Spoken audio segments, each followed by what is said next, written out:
Well, we've been going through these 10 commandments, and you can remember that all of the commandments that we are studying are pointing back to the first commandment, that you should fear, love, and trust God above everything.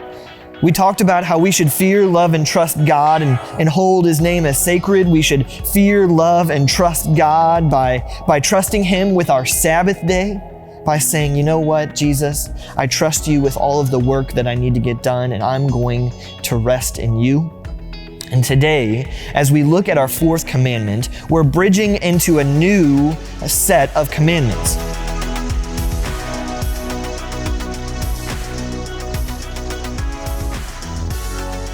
See, the first three commandments were all about how can I build my relationship with my Savior. And then these next 7 commandments are all about how is God using me to bridge my relationship with the people around me. Now, all of these are still pointing back to fear, loving, and trusting God above all things. So today, as we look at the fourth commandment, we're hearing this command of you should honor your father and mother.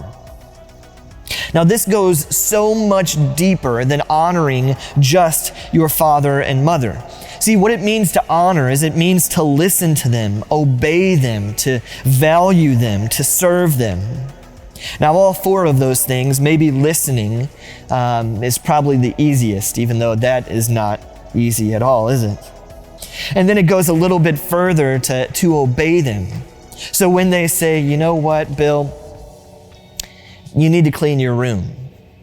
Obeying them is saying, you know what, Mom, Dad, I hear you and I'm going to go do it. But even more than that, we have to value them. God calls us to look at our mom and dad, our parents, our parental figures, and say, you know what, I understand that God has blessed me with you. See, that's what valuing is. It's an understanding that God has blessed you with the person that you're valuing. Now, that's pretty difficult. But even more difficult than valuing them is actually serving them. It's an understanding that they are so valuable that you want to act out that value. You want to show them the value that they have in your life. So serving them looks like going and maybe doing something extra. Maybe it looks like washing the dishes when they didn't ask you to.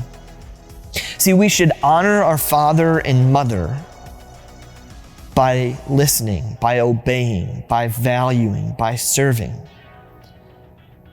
And here's where it gets tricky. What happens when your parents ask you to do something that is against the will of God? What happens is, well, you recognize God's authority over your parents or whoever that authority is.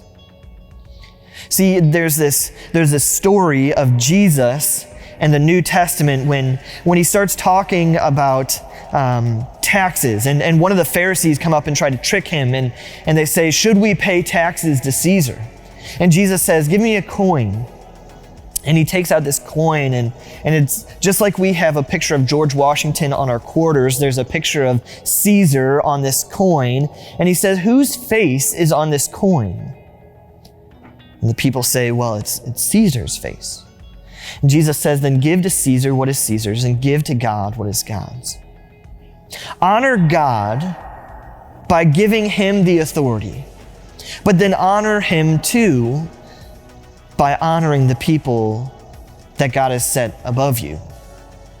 So what this means too is it's not just parents then, but it's also teachers, it's pastors, it's governors, it's presidents. We are called to listen, to obey, to value, and to serve them.